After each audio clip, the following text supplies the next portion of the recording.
चलिए दोस्तों, so very very very good morning. और स्टार्ट करेंगे अपना बहुत ही प्यारा सा सब्जेक्ट। नाम क्या दोस्तों इसका? ला। चलो तो ला के अंतर्गत एक बार रिवाइज कर लेते हैं। कल की क्लास में अपन ने क्या क्या पढ़ा था। अपन ने समझा था मीटिंग्स के बारे में। मीटिंग होती है दो प्रकार की, एक होती है बोर्ड ऑफ डायरेक्टर्स की मीटिंग और एक होती है शेयर होल्डर्स की मीटिंग। बोर्ड ऑफ डायरेक्टर्स की मीटिंग को अपन क्या बोलते हैं? Board meeting. शेयर होल्डर्स की मीटिंग को अपन क्या बोलते हैं? General meeting. जनरल मीटिंग कितने प्रकार की होती है? दो। एक को अपन बोलते हैं एजीएम, एक को अपन बोलते हैं ईजीएम, एनुअल जनरल मीटिंग और extra ordinary general meeting. AGM भी हमारी ऐसी है जो हर साल होनी चाहिए, और वो भी दो प्रकार की अपन ने देखी थी। एक होती है फर्स्ट एजीएम और एक होती है सब्सिक्वेंट एजीएम। जो हमारी फर्स्ट एजीएम होती है वो कितने टाइम में हो जानी चाहिए? With in 9 months from the closing of the financial year. और सब्सिक्वेंट एजीएम हो जानी चाहिए with in 6 months from the closing of the financial year. और 15 month से ज्यादा का गैप नहीं होना चाहिए from the date of the previous AGM whichever is earlier. अगर हम सब्सिक्वेंट एजीएम की बात करें तो आरओसी आपको समय दे सकता है एक्सटेंशन का। कितने महीने का? 3 महीने का। बट फर्स्ट एजीएम में ऐसा कोई ऑप्शन नहीं है। ओके, जो ये हमारी एजीएम होती है इसके अंदर दो बिजनेस पक्का होते हैं। एक होता है ऑर्डिनरी बिजनेस, एक होता है स्पेशल बिजनेस। ऑर्डिनरी बिजनेस को अपन क्या बोलते हैं बेटा? दादा टेला declaration of dividend, adoption of financial statement, appointment of director, appointment of auditor. इसके अलावा अगर कोई भी काम होगा तो उसे अपन क्या बोलेंगे? Special business. Very good. जो जनरल मीटिंग है उसके बारे में अपनी बातचीत हुई थी दोस्तों की जनरल मीटिंग जो है वो प्रॉपर्ली क्या होनी चाहिए? कॉल्ड। प्रॉपर्ली क्या होनी चाहिए? कॉन्स्टिट्यूटेड। प्रॉपर्ली क्या होनी चाहिए? कंडक्टेड। प्रॉपर्ली कॉल्ड के अंतर्गत अपन ने दो पॉइंट देखे थे। एक प्रॉपर अथॉरिटी होनी चाहिए कॉल करने के लिए, और दूसरा एक सही टाइम पे कॉल करना होगा। प्रॉपर अथॉरिटी में अपन ने तीन अथॉरिटी के बारे में बात की थी। पहली अथॉरिटी कौन सी थी? Board of directors. दूसरी अथॉरिटी थी मेंबर्स, और तीसरी अथॉरिटी थी एनसीएलटी। बोर्ड ऑफ डायरेक्टर्स का मतलब क्या? एक सिंगल डायरेक्टर बुलाएगा मीटिंग को तो चलेगा क्या? No sir. लेकिन अगर हम मीटिंग बुलाई जाएगी तो by the order of the board of director ही होगा। अच्छा, बुलाता कौन है? सीएस बुलाता है। Very good. अगर मेंबर मीटिंग को बुलाना चाहेगा तो बुला सकता है, लेकिन सिर्फ कौन सी मीटिंग? ईजीएम। Very good. और अगर एनसीएलटी अगर मीटिंग को बुलाना चाहता है तो ऐसे सपनों में नहीं आता उसके, वो रिक्वेस्ट करता है। कौन रिक्वेस्ट करता है? बोर्ड ऑफ डायरेक्टर्स या मेंबर्स। तो फिर एनसीएलटी चाहे तो मीटिंग को बुला सकता है। नेक्स्ट थिंग अपन ने समझा था भाई टाइमिंग, कब आपको मीटिंग के लिए नोटिस देना है। तो मीटिंग के नोटिस देने के लिए आपको 21 क्लियर डेज का क्या देना पड़ेगा? गैप देना पड़ेगा, जिसमें जब आप डिस्पैच करोगे वो काउंट नहीं होगा, 48 घंटे पोस्टिंग के वो भी काउंट नहीं होंगे, और डेट ऑफ एजीएम भी काउंट नहीं होगा। इन सारी चीज को अलग करके शुद्ध कितने दिन होने चाहिए? 21 डेज। लेकिन किसी रीजन से अगर आप 21 डेज का गैप नहीं भी दे पाए तो भी चलेगा, शॉर्टर नोटिस भी चलेगा। लेकिन उसके लिए आपको पहले से क्या लेनी पड़ेगी? कंसेंट। किसकी लेनी पड़ेगी? मेंबर्स की। अगर एजीएम है तो एजीएम में हमें क्या चाहिए? क्या चाहिए? भीड़। क्या चाहिए? भीड़। तो भीड़ के लिए कितने लोगों से पूछना होगा? 95% of the members having voting power. अगर इतने लोगों ने कंसेंट दे दिया तो शॉर्टर पीरियड का नोटिस भी दोगे तो भी चलेगा। लेकिन अगर ईजीएम आप बुला रहे हैं तो एक्स्ट्राऑर्डिनरी जनरल मीटिंग है, थोड़ा बड़ा काम होगा, थोड़ा इंपॉर्टेंट काम होगा, तो यहाँ पे सिर्फ भीड़ नहीं चाहिए, क्वालिटेटिव लोग भी चाहिए। तो भीड़ भी चाहिए, क्वालिटेटिव लोग भी चाहिए। तो भीड़ के नाम पे बोला मेजोरिटी इन नंबर्स, और उन लोग के पास कम से कम कितना होना चाहिए? 95% ऑफ दी वोटिंग पावर्स। अगर ईजीएम ही है और अगर आपकी कंपनी ऐसी कंपनी है नॉट हैविंग शेयर कैपिटल वाली, मतलब कौन सी कंपनी है? गारंटी कंपनी है, तो इतने मेंबर से पूछना है जिनके पास कितना है? 95% ऑफ दी वोटिंग पावर। बोलो कोई भी डाउट? फिक्स है ये? चलो, तो ये चीज जो है दोस्तों अपन ने यहाँ पर समझ लिया है। ठीक है, अब अपन आगे बढ़ते हैं दोस्तों। अब थोड़ी सी कुछ बेसिक बातें यहाँ पर दी हुई है। क्या दिया हुआ है? Place for conducting what? EGM और एजीएम। ईजीएम या एजीएम कहाँ कंडक्ट की जाएगी दोस्तों? तो मैं आपको बताना चाहता हूँ, चाहे ईजीएम हो चाहे एजीएम हो, जनरली कंडक्ट होगी एट द रजिस्टर्ड ऑफिस। कहाँ कंडक्ट होगी? At the registered office. लेकिन अगर आपका रजिस्टर्ड ऑफिस में उतना जगह नहीं है तो फिर हमें अपने मेंबर्स को कहीं और बुलाना पड़ेगा।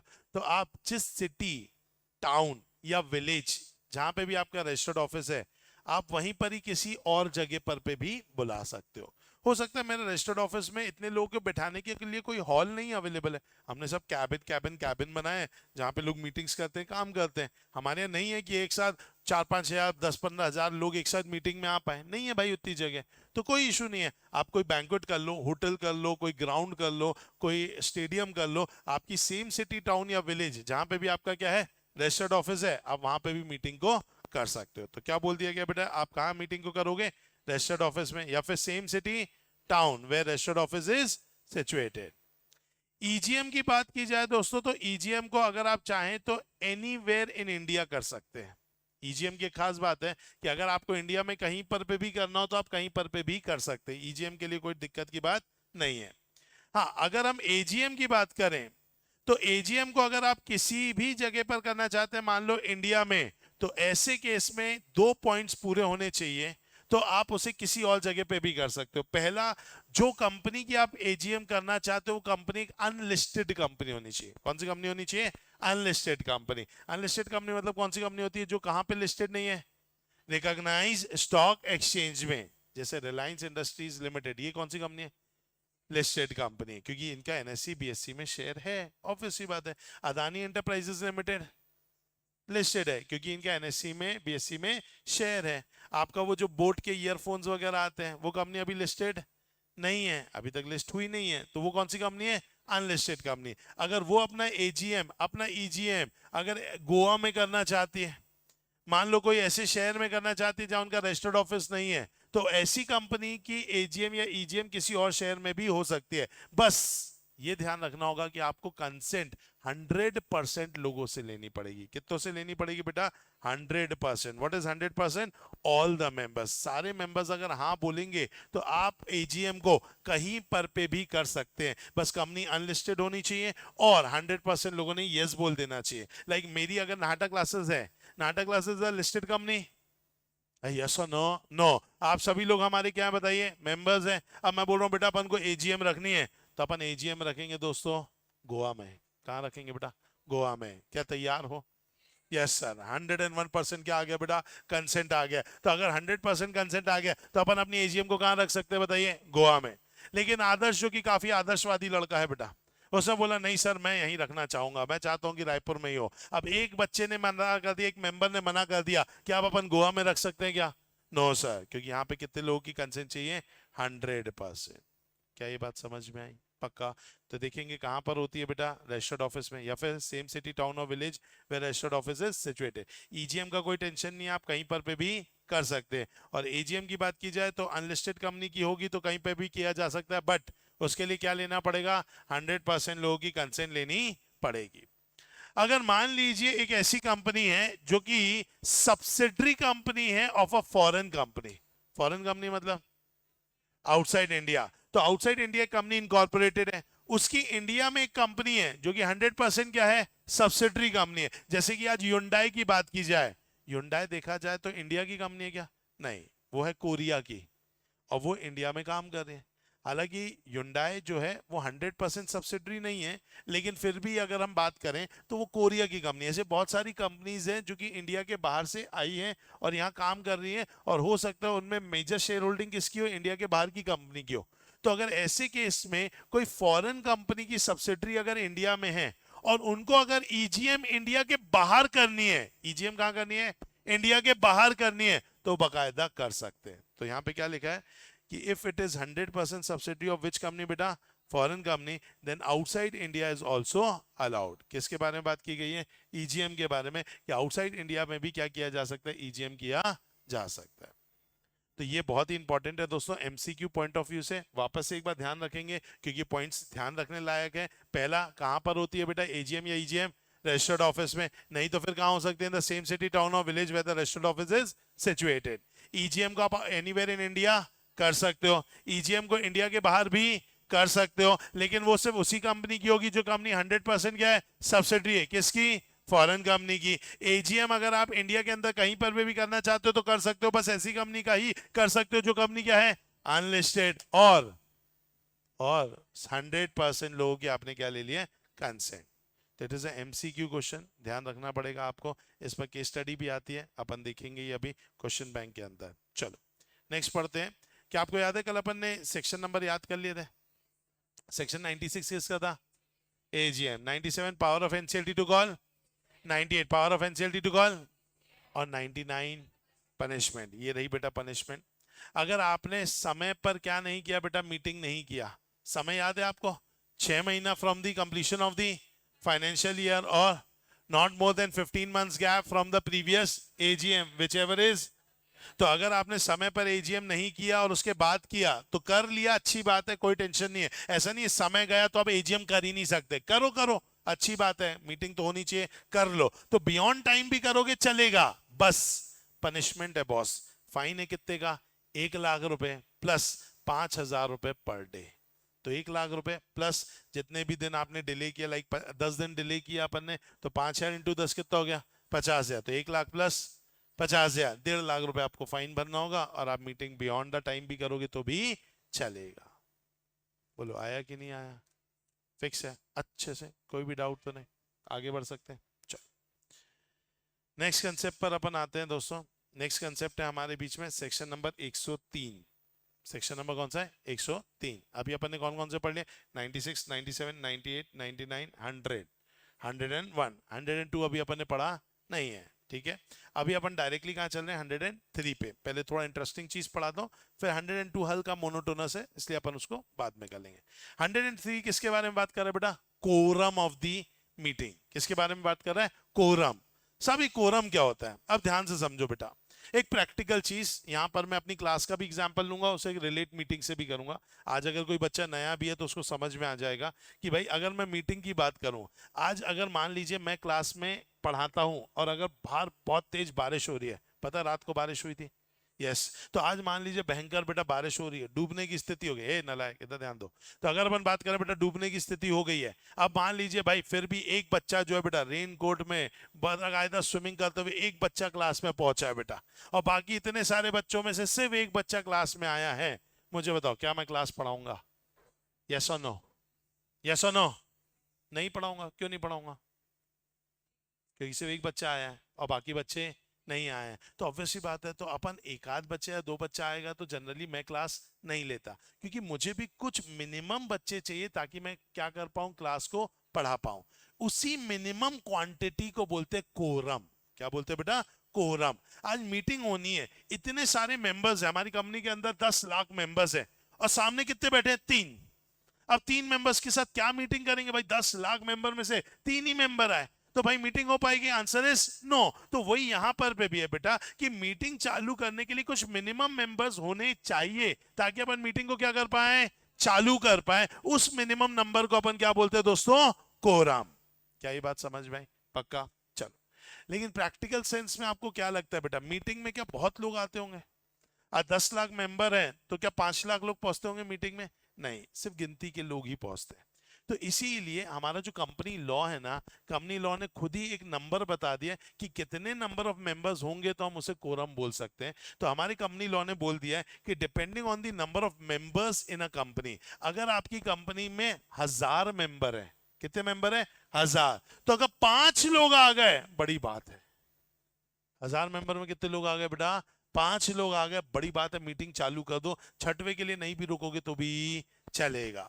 अगर 1000 से 5000 तक के मेंबर है, लाइक 2000, 3000, 3500, 4000, 4800 मेंबर है, तो अगर 15 मेंबर आ गए तो बड़ी बात है, आप मीटिंग को चालू कर सकते हो। और अगर 5000 से ज्यादा लोग हैं आपकी कंपनी में, like Reliance 35 lakh share holders है, तो उसमें कितने लोग आने चाहिए? कम से कम 30 लोग। तो हमारे कंपनी लॉ ने बता दिया है कि भाई इतने लोग मिनिमम आने ही चाहिए मीटिंग में। अगर इतने लोग मीटिंग में आ जाएंगे तो आप उसे कोरम मान सकते हैं और आप मीटिंग को चालू कर सकते हैं। और ये जो मिनिमम नंबर बताया गया उसी को अपन क्या बोलते हैं? कोरम। जब तक कोरम नहीं आएगा तब तक मीटिंग चालू नहीं होगी। तो ऑब्वियस सी बात है भाई, आज 1000 मेंबर आ गए, 1000 मेंबर है, अगर आपकी कंपनी में 5 लोग आ गए मीटिंग चालू कर दो। 5000 मेंबर तक की कंपनी है, 15 लोग आ गए, मीटिंग को चालू कर दो। और अगर 5000 से ज्यादा मेंबर की कंपनी है तो फिर 30 लोग आ गए, मीटिंग चालू कर दो। ज्यादा की उम्मीद मत रखो क्योंकि एक्चुअली में ज्यादा आते भी नहीं है। अरे आया कि नहीं आया? अगर सर हमें अपना कुछ नंबर देना है, ये तो कंपनी लॉ ने दिया है, हमको पसंद नहीं आया, हम अपनी कंपनी अपनी पॉलिसी के हिसाब से चलाना चाहते हैं। हम चाहते हैं कि भाई मीटिंग इज वेरी इंपॉर्टेंट।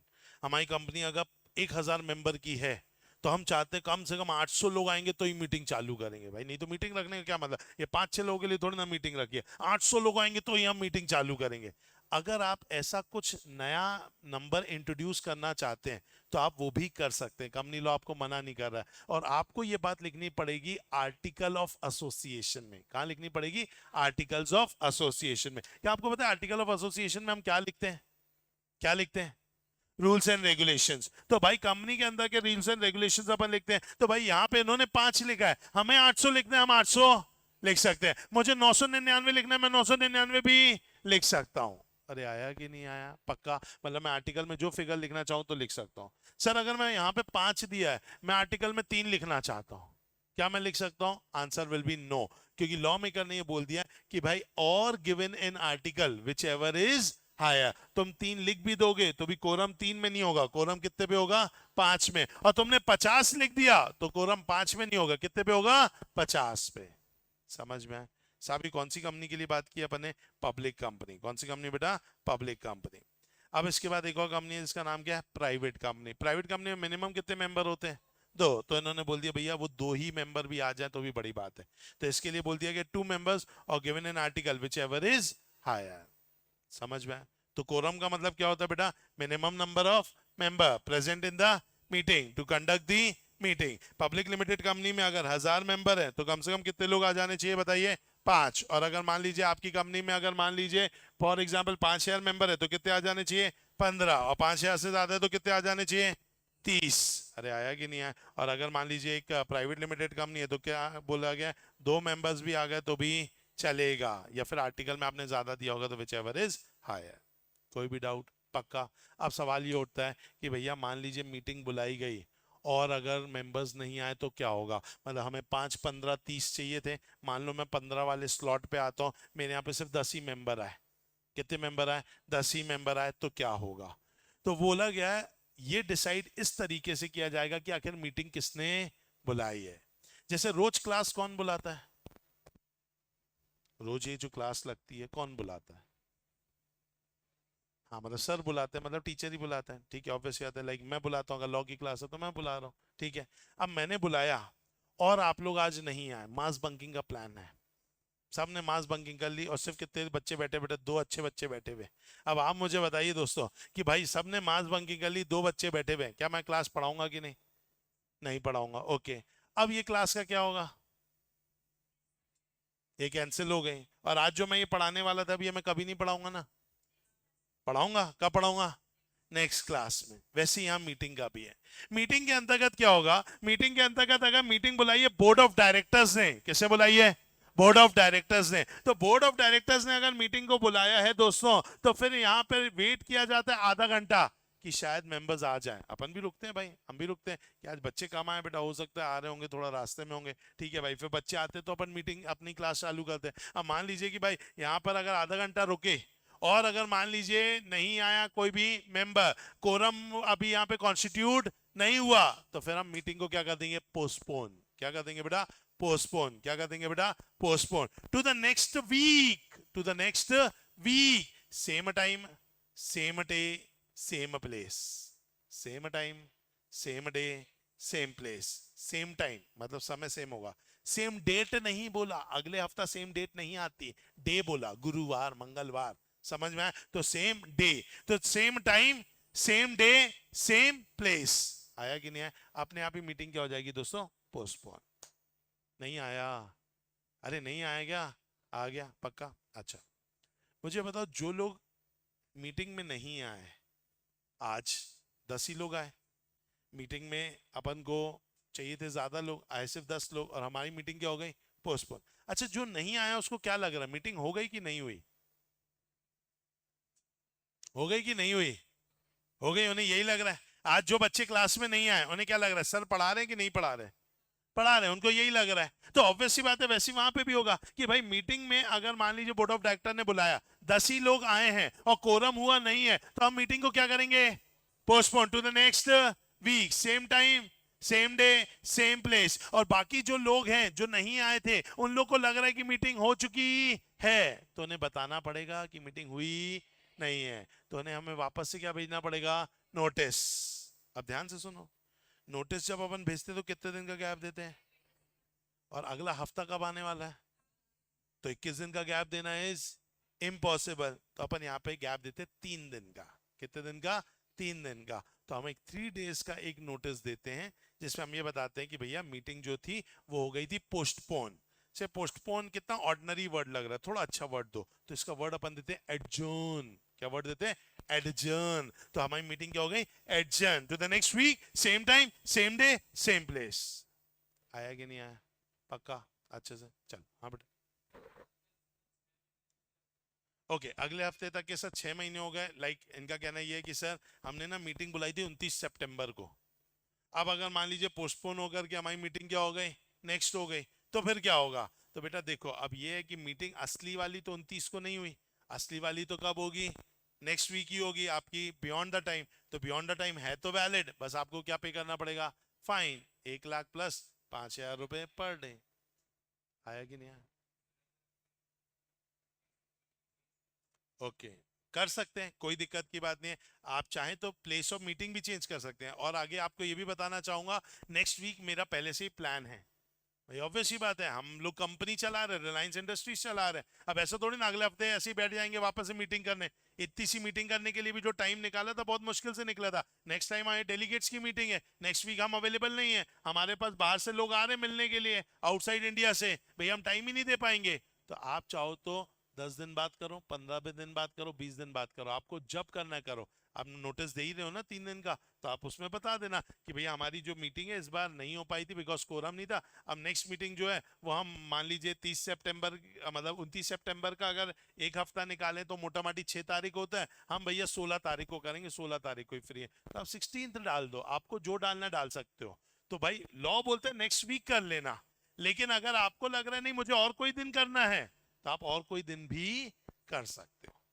लेकिन हाँ नोटिस कम से कम कितने दिन का देना होगा? 3 दिन का। इसका मतलब अगर आप बहुत अर्ली भी करना चाहोगे तो किससे ज्यादा अर्ली नहीं कर सकते? 3 दिन से ज्यादा अर्ली नहीं कर सकते। अंदर गई बात?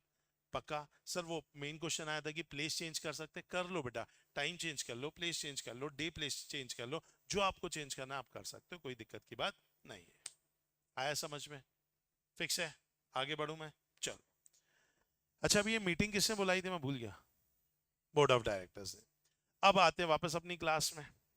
एक मैंने आपका एग्जाम रखा है बेटा मंडे को। आपने बोला सर वो वाला ना चैप्टर बहुत टफ था सर, एक संडे को छोटा रिवीजन ले लो मजा ही आ जाएगा। मैं बोला नहीं बेटा, Sunday is a fun day for me, मैं नहीं कॉम्प्रोमाइज करूँगा। आपने बोला नहीं नहीं सर करना ही पड़ेगा, करना ही पड़ेगा। आपने बहुत विनती की, मैं मान गया। मैंने कहा ठीक है बेटा, मॉर्निंग में अपन रखते सुबह 8 बजे, 8 से लेके 11 बजे तक 3 घंटे में रिवीजन करा दूंगा, फिर ठीक है फिर मैं नहीं पढ़ाऊंगा। आपने बोला ठीक है सर। आए कितने बच्चे? 2। कितने बच्चे आए बेटा? 2। क्लास है 100 बच्चों की, आके बैठे हैं 2 बच्चे और बोल रहे सर रिवीजन करा दो। क्या होगा? रिवीजन होगा कि नहीं होगा बेटा? नहीं होगा। अच्छा चलो, क्योंकि कोरम नहीं आया, ये तो हो गई मीटिंग खत्म। अब मैं जानना चाहता हूँ क्या मैं मंडे को रिवीजन कराऊंगा? क्यों नहीं कराऊंगा? हाँ। अच्छा चलो टेस्ट छोड़ दो, मान लो ट्यूसडे को कर दिया टेस्ट, अब बताओ क्या मैं मंडे को रिवीजन कराऊंगा कि नहीं कराऊंगा? नहीं कराऊंगा। क्यों नहीं कराऊंगा बताओ? क्योंकि ये क्लास किसने बुलाई थी? आपने। और कौन नहीं आया? क्या मुझे गुस्सा आ रहा है? भयंकर वाला। अरे आया कि नहीं आया? तो ऑब्वियस सी बात है, मतलब अगर मेंबर ने मीटिंग बुलाई और भाई मेंबर ही नहीं पहुंचे, मीटिंग किसने बुलाई? मेंबर ने, और मीटिंग में मेंबर ही नहीं पहुंचे, तो ये मीटिंग एडजर्न होने वाली नहीं है, अब ये हो गई कैंसल। अब क्या हो गई? कैंसल। तो आप इसे इस बात से रिलेट करो कि आपने बोला रिवीजन रखो, मैंने आपके लिए रिवीजन रखा, आप रिवीजन क्लास में नहीं आए, और नेक्स्ट बोल रहे हो सर आप कब कर सकते हैं, इस बार तो नहीं आ पाए थे, तो क्या आप ये पूछना के लायक भी है क्या बेटा? नहीं। अब मैं बोलूंगा भाई पूछने भी मत आना, अब हो गया रिवीजन कैंसिल, अब मैं कभी भी रिवीजन कराने वाला नहीं हो। तो सेम चीज यहां पे भी हो जाएगी कि मेंबर ने मीटिंग बुलाई, मेंबर ही नहीं आए, तो ये मीटिंग एडजर्न नहीं होगी, ये मीटिंग क्या हो जाएगी? कैंसिल। अरे आया कि नहीं आया? पक्का? तो अपन ने 2 चीज निकाली, अगर कोरम नहीं आया तो 2 बातें होगी, या तो बोर्ड ऑफ डायरेक्टर्स ने मीटिंग बुलाई होगी या तो मेंबर ने मीटिंग बुलाई होगी। मेंबर ने मीटिंग बुलाई होगी तो मीटिंग विल गेट कैंसर, और अगर डायरेक्टर ने मीटिंग बुलाई है तो it will be adjourn, adjourn to next week, same time, same day, same place. आया कि नहीं आया? अच्छा अपन ने नेक्स्ट वीक मीटिंग रख दी बेटा। बेशर्मी की बेइंतहा, पिछली बार 10 आए थे, इस बार 4 ही आए हैं। अरे समझ में आया कि नहीं आया? तो भाई ऑब्वियस सी बात है, पिछली बार 10 आ गए थे, अब अपन ने एडजर्न करके रखा, इस बार कितने आए? ओनली 4। क्या करूं? फिर खेलूं नेक्स्ट वीक सेम टाइम? यही काम रहेगा बेटा जीवन में? नहीं। अब जितने लोग आ गए उन्हीं को मान लो कोरम, जितने लोग आ गए उन्हीं को मान लो कोरम, बट कम से कम 2 तो आने ही चाहिए बेटा, बातचीत करने के लिए कोई तो होना चाहिए। समझ में आया? तो जितने आएंगे उन्हीं को क्या मान लो? कोरम, बट कम से कम कितने होने चाहिए वहां पर? 2 होने चाहिए। अंदर गई पूरी बात? पक्का? अंदर पढ़े, आ जाओ। क्या बोला है? If quorum is not present in the, ए बोलो ना रे, if the quorum is not present in the meeting with in half an hour, we need to check who called the meeting. पहला, board of director. Meeting will be adjourned to the next week, same time, same day, same place, or decided by board of director in some other day. जिसके लिए आपको कितने दिन का notice देना पड़ेगा? 3 दिन का नोटिस। और अगर मेंबर ने बुलाई है मीटिंग को तो मीटिंग शेल स्टैंड कैंसल्ड। अब तो पूछना भी मत कि कब होगा, यस और नो। नेक्स्ट क्या बोला? Note, in case adjourn meeting also quorum is not present, then after waiting half an hour, the member present will be considered as quorum, but at least 2 member must be there to constitute the quorum. आया कि नहीं आया? पक्का? अच्छे से? कोई भी doubt तो नहीं? अच्छा, फिर ये अपन ने यहाँ पे बातचीत तो कर ली कि अगर बोर्ड ऑफ डायरेक्टर ने मीटिंग बुलाई हो तो क्या होगा, मेंबर ने मीटिंग बुलाई हो तो क्या होगा। कई बार मीटिंग कौन बुलाता है? एनसीएलटी। आपको पता है अगर एनसीएलटी मीटिंग बुलाएगा तो एनसीएलटी मतलब थोड़ा बड़ा लेवल का हो गया ना, और उसने ऑर्डर दिया मीटिंग बुलाओ, तुम नहीं पहुंचे, पूरा इज्जत का भाजी बड़ा हो जाएगा उसका, कि उसने बुलाया और अपन लोग नहीं पहुंचे, तो इज्जत ही नहीं रहेगी, और उसको अपना आत्मसम्मान प्यारा है। तो एनसीएलटी जब सेक्शन 97 और 98, ये सुन रहे हो मेरी बात, जब सेक्शन 97 और 98 में एनसीएलटी क्या करता है? मीटिंग को बुलाता है, तो पता उसमें वो एक बात और भी डाल सकता है कि इवन सिंगल पर्सन मीटिंग में आया तो that will constitute a quorum. NCLT जब मीटिंग बुलाएगा तो उसमें वो ये बात डाल सकता है कि अगर एक ठो अकेला तनहा लोनली, अगर वो अकेला भी पहुंचा और वो अगर मान लीजिए पहुंच गया मीटिंग में, तो अकेला तनहा को भी अपन क्या मान सकते हैं? कोरम मान सकते हैं। समझ में आया कि नहीं? तो सेक्शन 97 98 जब अपन रीड करेंगे तो आपको अंदर पता चलेगा, लिखा है कि एनसीएलटी ऐसा ऑर्डर भी पास कर सकता है कि सिंगल पर्सन भी आए तो क्या मान लिया जाएगा? कोरम। कोई भी डाउट? पक्का हो गया? आगे बढ़ सकते हैं, चलो। So this was all about section 103 that speaks about what दोस्तों? कोरम। इसके बाद वैसे जनरली सेक्शन 104 पढ़ाना पड़ता है, लेकिन अभी मैं 104 नहीं पढ़ा रहा हूँ क्योंकि इसी से चिपका हुआ कंसेप्ट है हमारा 105, पहले अपन उसको कंप्लीट करते हैं। और कंसेप्ट का नाम आप देख पा रहे हैं, क्या दिया हुआ है? प्रॉक्सी। क्या दिया हुआ है बेटा? प्रॉक्सी। आओ थोड़ा प्रॉक्सी के बारे में बातचीत हो जाए। प्रॉक्सी की पहले बातचीत करने से पहले बेटा मैं जानना चाहता हूं, क्या आपके घर पे कभी शादी का कार्ड आया है? आया, वेरी गुड। शादी में आप तो चले ही जाते हो बेटा, पापा को बुलाया जाता है लेकिन आप भी चले जाते हो, ठीक है। अब आप अगर गए हैं शादी में तो पापा और अपना दोनों का जो लक्ष्य है, दोनों की जो मंजिलें, क्या वो सेम है? नहीं। अपन ऐसे जाते हैं बेटा, एंट्री लेते हैं, पापा चले जाते हैं लेफ्ट की तरफ, अपन चले जाते हैं राइट की तरफ। Very good. ऐसा क्यों होता है? क्योंकि राइट में क्या है? खाना। वेरी गुड बेटा, अपन को अपना एम पता है। और पापा का के लिए गए शादी में? लिफाफा देने। Very good. तो पापा का एम है भाई अपन को क्या देना है? लिफाफा। अरे समझ में आया कि नहीं? अपना एम है अपन को खाना खाना खाना है। चलो, अब जब शादी में अगर देखा जाए तो भाई शादी का कार्ड आया तो उसमें फिक्स है कि हमें काई के लिए जाना है? लिफाफा देने के। अब ऐसा भी कई बार होता है कि एक ही दिन में पापा के 10 फ्रेंड्स हैं, 10 नोन लोग हैं, 10 क्या क्या है शादी है भाई, तो पापा क्या 10 क्या चले जाएंगे क्या? नहीं। तो ऐसे केस में पापा क्या करते हैं? किसी और को भेज देते हैं। Very good. फिर पापा फोन करते हैं अपने किसी फ्रेंड को, अरे अग्रवाल जी आप भी जा रहे हो क्या वहां पर? वो बोलते हैं जा रहे हैं। तो पापा भी बोलते हैं काम करना, मेरे भी इतने का क्या दे देना? लिफाफा दे देना। क्योंकि पापा को मेनली क्या देना है? लिफाफा। अपन तो बकायदा अटेंड करके आएंगे क्योंकि अपन को खाना खाना है, लेकिन पापा को क्या देना है? लिफाफा। तो पापा यही बोल देते कि भाई मेरा भी वहां पे शगुन दे आना। अरे यस और नो? यस। वैसे ही कंसेप्ट किसका भी है बेटा? मीटिंग का।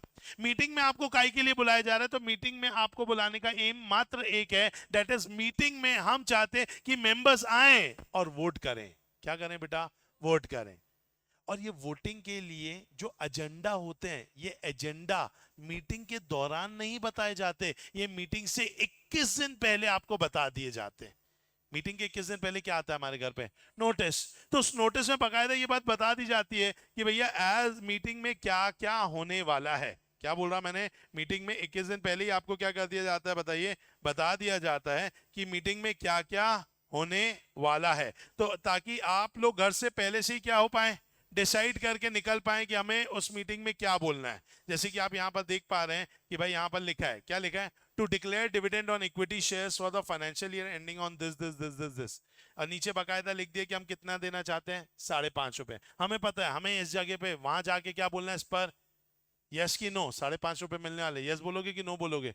यस ही बोलोगे, ऑब्वियस सी बात है, कुछ मिल ही रहा है ना अपन को, क्या जा रहा है अपना। अब अगर आपके पास 1 लाख शेयर होंगे तो आपके कितना बन गया? ये 5.5 लाख बन गया। अरे गेटिंग माय पॉइंट और नॉट? तो ये ₹5.5 आपको देना चाहते हैं भाई एज अ डिविडेंड। तो आपको वहां जाके पता है कि मुझे इस वाली बात पे क्या बोलना है, यस बोलना है।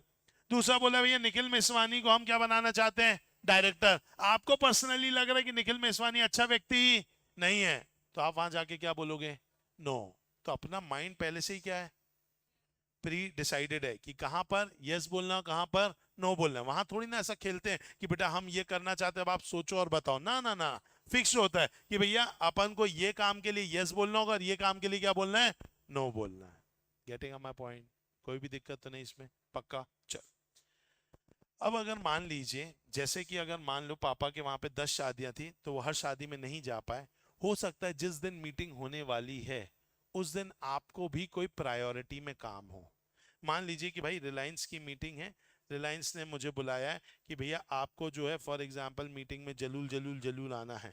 और उन्होंने बोला है भैया 11 को आपको क्या करना है, आना है। अब 11 सितंबर नहीं, चलो 13 सितंबर कर देते हैं बेटा, ठीक है, बहुत ही अच्छा दिन है, ठीक है, इसी दिन ही मेरा अवतरण हुआ था यहाँ पर। आइए, तो अगर अपन बात करें बेटा, तो 13 सितंबर मान लीजिए भाई उन्होंने मीटिंग का डे रखा है, और मान लीजिए मेरा बर्थडे भी है, तो भैया मैंने बोल दिया कि भैया 13 सितंबर नो बॉस, मैं नहीं आऊंगा, ठीक है, I will be on vacation, ठीक है, मैं बाहर जा रहा हूँ, तो भाई मैं नहीं आ पाऊंगा। अब रिलायंस में अगर मैं मीटिंग में नहीं जा पा रहा हूं, लेकिन रिलायंस में मीटिंग में जा करके मेरे को करना ही क्या वैसे है, हाँ या ना ही बोलना है, तो रिलायंस मुझे ऑप्शन देता है, कंपनीज एक्ट मुझे ऑप्शन देता है कि आप नहीं जा पा रहे हो तो आप अपने बदले किसको भेज दो, प्रॉक्सी को। किसको भेज दो, प्रॉक्सी को। मतलब एक ऐसे व्यक्ति को भेज दो जो व्यक्ति आपके बदले आकर के मीटिंग को अटेंड करेगा, और प्री डिसाइडेड तो है ही कि आपको वोट डालना है, कहां कहां पे यस बोलना है प्री डिसाइडेड है, कहां कहां पे नो बोलना है प्री डिसाइडेड है। इसको समझा के भेज देना, वो वहां वहां पर यस बोल देगा, वहां वहां पर नो बोल देगा,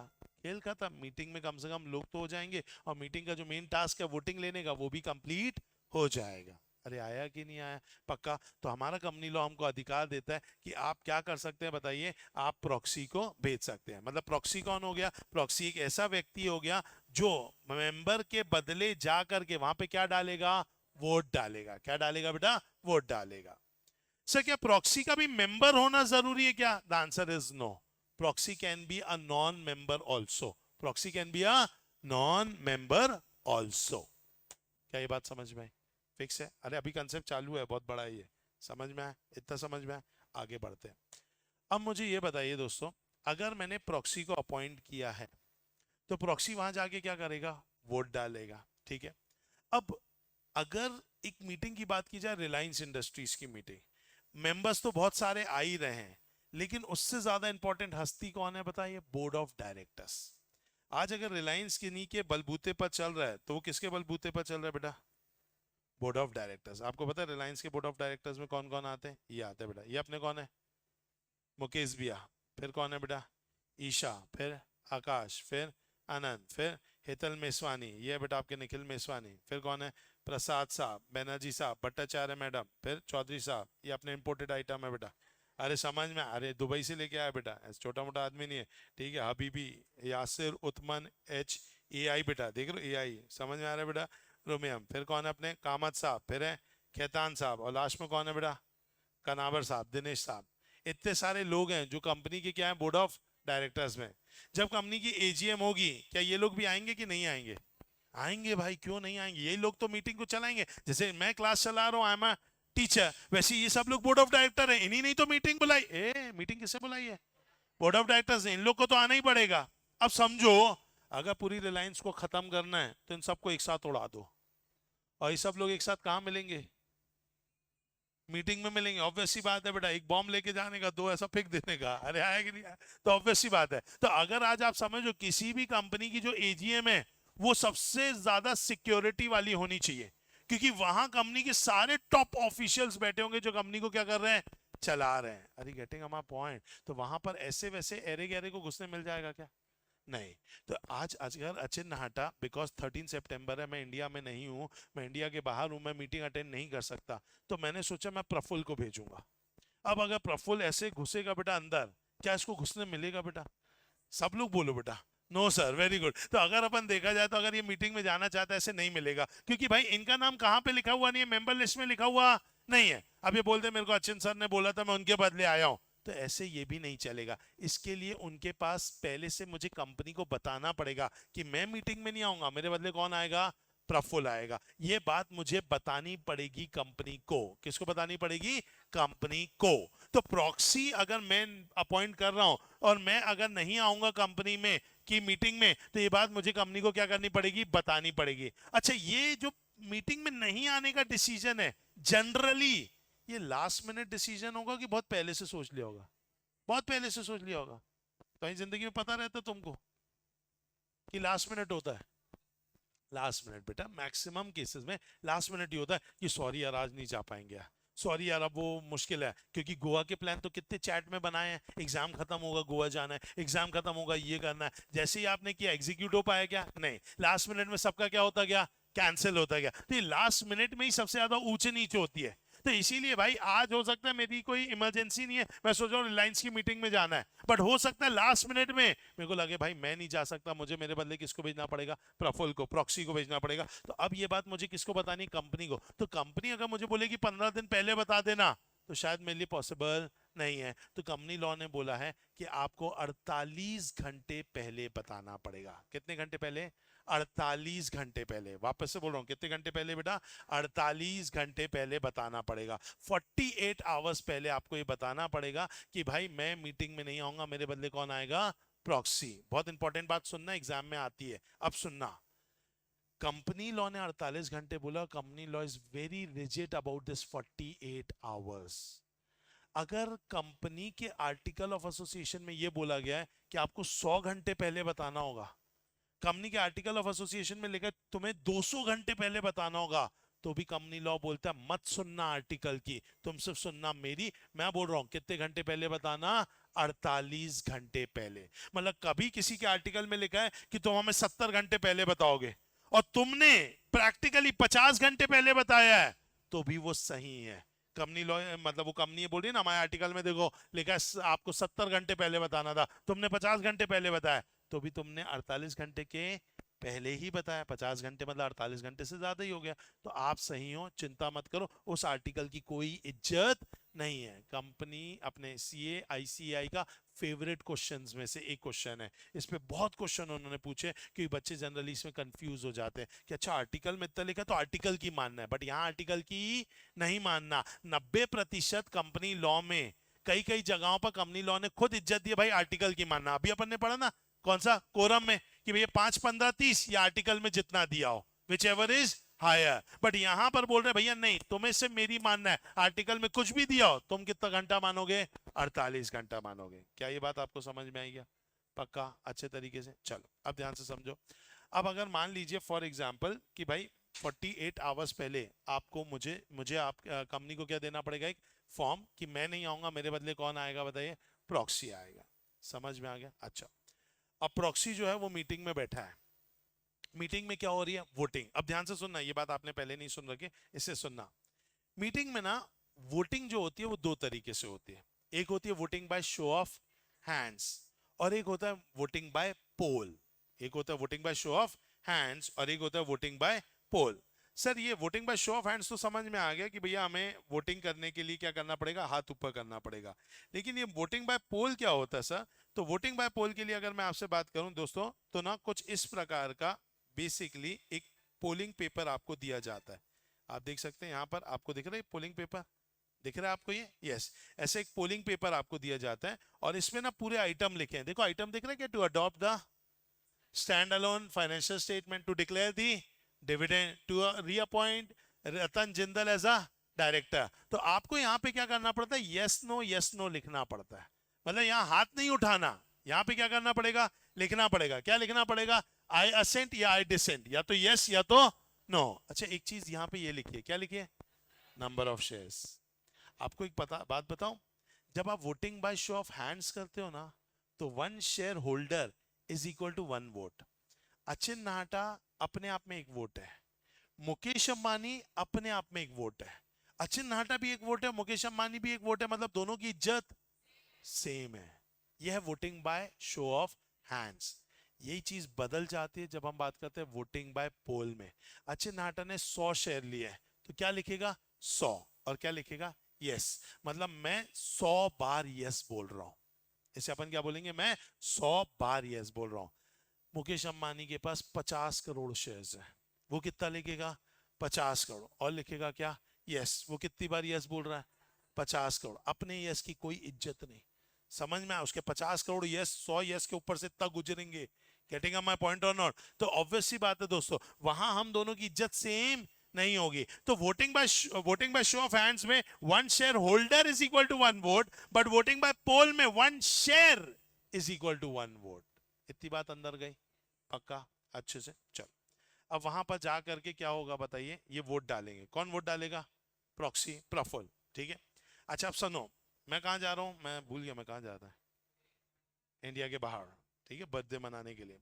अब छिछोरा, चलिए। तो अगर अपन बात करें बेटा, तो अपन एयरपोर्ट पे क्या हुआ है, बैठे हुए। अब एयरपोर्ट पे बैठे हुए बेटा, और आज ही अपनी मीटिंग चल रही है, मान के चलते मीटिंग, भाई मैं मुंबई में ही हूँ, एयरपोर्ट भी मुंबई में, मीटिंग भी कहाँ चल रही है, मुंबई में चल रही है। और अचानक से पता चल रहा है कि इसराइल यूक्रेन ये सब जो है बेटा आपस में एक दूसरे के साथ लड़ रहे हैं, ठीक है, ईरान, ठीक है। और इस चक्कर में फ्लाइट का थोड़ा सा क्या हो रहा है, डिलेडनेस हो रही है। पता चल रहा है मेरी फ्लाइट अब 13 घंटा क्या हो गई है, लेट हो गई। अब मैं एयरपोर्ट पे बैठा बैठा क्या हो रहा हूँ, बोर हो रहा हूँ। तो अपन के दिमाग में क्या प्लान आया, अपन क्या कर ले, मीटिंग को अटेंड कर ले। तो अपन भी कहाँ चले गए, मीटिंग को अटेंड करने। अच्छा उसी मीटिंग में मैं किसको भेज चुका हूँ, प्रॉक्सी को। उसी मीटिंग में मैं भी क्या करना चाहता हूँ, अटेंड करना चाहता हूँ। अब मैं तो भाई ओरिजिनल हूं ना, आई एम ओरिजिनल मेंबर, तो मैं अंदर घुसना चाहता हूँ, क्या मेरे को रोक सकते हैं क्या, नो सर। अच्छा मैं अंदर घुसा, अब मैं भी बैठा हूँ, प्रफुल्ल भी बैठा है, इज्जत किसकी है, thank you so much for your love, ठीक है। तो ऑब्वियस सी बात है बेटा, तो ओरिजिनल मेंबर भी अगर अंदर है और प्रॉक्सी भी अगर अंदर है, तो इज्जत किसको मिलेगी, ओरिजिनल मेंबर को। क्या ये बात समझ में। अच्छा हमारे कितने एजेंडा है जिन पर बात करनी है, मान लो कितने एजेंडा है बेटा, अरे कितने एजेंडा, 12, 19 एजेंडा है बेटा, जिन पर हमको क्या करनी है बताइए, बातचीत करनी है। लगभग 9 एजेंडा पे बातचीत हो चुकी है, जिसपे वोट कौन डाल चुका है, कौन डाल चुका है, प्रॉक्सी डाल चुका है। अब मैं एंटर हुआ, इज्जत अब मेरी होनी है, मैं भी वोट डाल रहा हूं और प्रफुल्ल भी वोट डाल रहा है, इज्जत मेरी है, तो किसका वोट काउंट होगा, मेरा होगा। अच्छा मैं जानना चाहता हूं वो जो 9 वोट डल चुके थे उसमें भी मेरी इज्जत होगी क्या, क्या बार पीछे रिवर्स कर दी जाएगी क्या मीटिंग को, नहीं। तो अब आगे से जितने भी वोट होंगे, भाई पहले तो सिर्फ प्रॉक्सी बैठा था, तो उसी के पूरे वोट हो गए। अब 10, अगर मान लीजिए 9 एजेंडा खत्म होने के बाद मैं पहुंचा, तो 10वें एजेंडा से प्रॉक्सी भी वोट डाल रहा है, मैं भी वोट डाल रहा हूं, तो मेरी इज्जत ज्यादा होगी, इसके वोट को नहीं काउंट किया जाएगा, मेरे ही वोट को काउंट किया जाएगा। क्या ये बात अंदर गई, अरे यस और नो, यस सर, समझ में आ गया। चलो नेक्स्ट, जैसे पापा के यहाँ पे फ्रेंड्स हैं, मतलब 10 फ्रेंड है, 10 फ्रेंड की शादी है। ऑब्वियसली बात है पापा के जो दूसरे फ्रेंड होंगे उनके भी वही 10 फ्रेंड होंगे, उनके यहाँ पे भी क्या होगी बताइए, शादी, उनको भी कार्ड्स आए होंगे। अब ऑटोमेटिकली अगर मान लीजिए कि भाई आज अगर मान लीजिए जो शादी है, एक शादी बहुत ही दूर है, 40-50 किलोमीटर दूर है, और वहां पे ही एक हमारा जान पहचान का रहता है, तो जनरली पापा उसको फोन करेंगे, बोलेंगे लिफाफा दे दो। क्या ये वाले अंकल भी फोन कर सकते हैं उसको कि लिफाफा दे दो, पापा के वो जो फ्रेंड है और वो उसके भी फ्रेंड है, तो वो भी 40 के 50 किलोमीटर दूर नहीं जाएंगे, तो ये भी क्या करेंगे, फोन कर देंगे, भाई तू भी मेरा क्या कर देना, लिफाफा दे देना। हो सकता है कोई तीसरे अंकल को पता चला, अच्छा तुम दोनों नहीं जा रहे हो और तुमने लिफाफा भिजवा दिया है उनके थ्रू, ये भी फोन करके बोल देंगे कि तू भी क्या दे देना, मेरा लिफाफा। अरे यस और नो, समझ में आ रहा है कि नहीं आ रहा है। तुम ऐसा इमेजिन करो कि भाई रायपुर में हो तुम लोग और राजनांदगांव में शादी है, और अपन 5 फ्रेंड्स हैं जिनको जाना था, लेकिन अब 5 सोचे इतना दूर कौन जाएगा, लिफाफा ही तो भिजवाना है। तो राजनांदगांव में किसी को फोन कर दिया कि भाई तू शादी में जा रहे हो, तो हम 5 का क्या दे देना, लिफाफा। जैसा वहां पर है वैसा यहाँ पर पे भी है। इसका मतलब क्या है कि आज अगर प्रफुल्ल है भाई, मैंने प्रफुल्ल को क्या बना दिया, अपना प्रॉक्सी, मान के चलते कि अभिषेक भी जो है वो भी कंपनी का मेंबर है और उसको भी मैं बर्थडे पार्टी में अपने साथ लेके जा रहा हूँ, अच्छा बच्चा है बेटा, उसको भी बर्थडे पार्टी में लेकर के जा रहा हूँ मान लीजिए, और अगर वो बोल रहा है सर मेरे को रिलायंस की मीटिंग में जाना था, मैं कहा मैं तो भाई किसको भेज रहा हूँ, प्रफुल्ल को, तो ये बोल रहा है साहब मैं भी प्रफुल्ल को भेजना चाहता हूँ, तो क्या ये भी भेज सकता है? तो लॉ बोलता है यस। अगर एक ही व्यक्ति 50 लोगों का प्रॉक्सी बन सकता है। क्या बोला मैंने? एक ही व्यक्ति 50 लोगों का प्रॉक्सी बन सकता है। क्या ये बात आपको समझ में आ गई? सुन रहा है ना तू? पक्का? अच्छे से अब सुनो। मैंने अभी अभी आपको बताया वोटिंग कितने प्रकार की होती है? दो। एक होती है voting by show of hands और एक होती है वोटिंग बाय पोल। अब वोटिंग, अब सोचो जो प्रफुल्ल है ना वो 10 लोगों का प्रॉक्सी बन के गया है।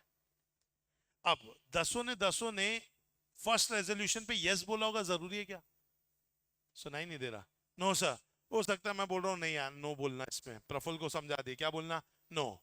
अभिषेक ने बोल दिया मेरे वाले में क्या बोलना, यस। प्रतीक सर ने बोल दिया इसमें क्या बोलना, नो। मान लीजिए भाई फॉर एग्जांपल मिसबा ने बोल दिया इसमें क्या बोलना, यस। अब प्रफुल्ल वहां पे क्या कर रहा है, yes no, yes no, yes no. क्या ऐसा चलेगा, जमेगा क्या ऐसा? बोलो ना, यस नो चलेगा क्या? नहीं। अच्छा इसने ये हाथ खड़ा भी रखा, क्या समझ में आ जाएगा ये 50 के लिए हाथ खड़ा रख रहा है? नहीं ना, कितना दिक्कत जाएगा। अगर 50 लोग हो गए, 20 ने यस बोला है, तो ऐसा ऐसा ऐसा ऐसा 20 करेगा, ऐसा ऐसा ऐसा ऐसा 30 करेगा, तो ऐसा चलेगा क्या? No sir. तो ये प्रैक्टिकली प्रॉब्लमेटिक हो सकता है। इसीलिए अगर ये प्रॉक्सी है तो इसको हम एक अधिकार नहीं देंगे। किसका अधिकार? Voting by show of hands का। किसका अधिकार नहीं देंगे? Voting by show of hands का। मतलब अगर ये हाथ उठाएगा काट देंगे। क्या बोला बेटा? हाथ उठाएगा काट देंगे, क्योंकि इसे हम क्या नहीं देंगे? Voting by show of hands नहीं देंगे। अरे आया कि नहीं आया? पक्का? तो अगर अपन बात करें एक डिसेबिलिटी हो गई।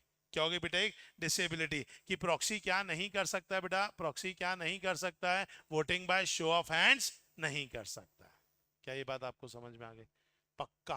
कोई भी डाउट तो नहीं? अच्छा अभी मैंने आपको बताया, क्या बताया कि एक प्रॉक्सी कितने मेंबर का बन सकता है? 50। एक और खास बात है, ये 50 मेंबर का तो बन सकता है, लेकिन एक और ध्यान देने लायक बात है कि इसके पास ही पूरी शक्तियां ना चली जाए।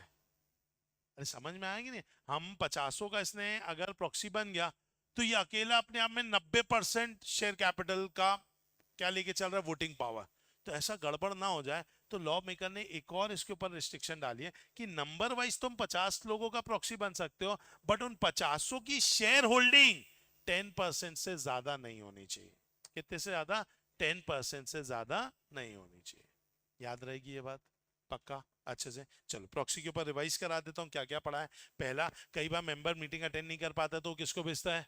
प्रॉक्सी को। प्रॉक्सी का क्या मेंबर होना जरूरी है? No sir. अच्छा मेंबर नहीं जा रहा है तो वो कंपनी को बताएगा कि मैं किसको भेज रहा हूँ? प्रॉक्सी को। कितने घंटे पहले? 48 घंटे पहले। आर्टिकल ऑफ एसोसिएशन में दिए 60 घंटे, तो भी हम कितना मानेंगे? 48 घंटा। समझ में आ गया? पक्का? चलो नेक्स्ट। अगर एक प्रॉक्सी अगर मेंबर बनना, सॉरी अगर प्रॉक्सी जो है वो जाएगा अगर, तो वो कितने मेंबर का प्रॉक्सी बन के जा सकता है? 50। लेकिन 50 की शेयर होल्डिंग किससे ज्यादा नहीं होनी चाहिए? 10% से ज्यादा होनी नहीं चाहिए। अच्छा ये अगर वोट करेगा तो ये सिर्फ एक ही तरीके से वोट कर सकता है, वोटिंग बाय पोल। ये किससे नहीं कर सकता?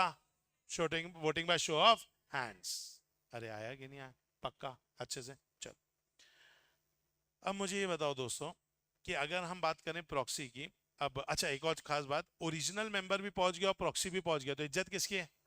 ओरिजिनल मेंबर की। प्रॉक्सी की इज्जत नहीं है। अच्छा वो क्या जितने वोट वो डाल चुका है वो पूरे रिवर्स होंगे क्या? No sir. कोई भी डाउट यहां तक है? फिक्स है? पक्का? चलो पहले पढ़ते हैं मीनिंग। क्या बोला है? Any member who has the power to vote can appoint any other person to vote on his behalf. Proxy can be a non member. ठीक है भाई। Time limit, form should be submitted within from the commencement of the, if AOA specifies longer then also 48 hours. Okay भाई। Multiple proxy by one member, हाँ ये अलग बात है। अचिन नाहटा ने प्रफुल्ल को क्या बना दिया? Proxy.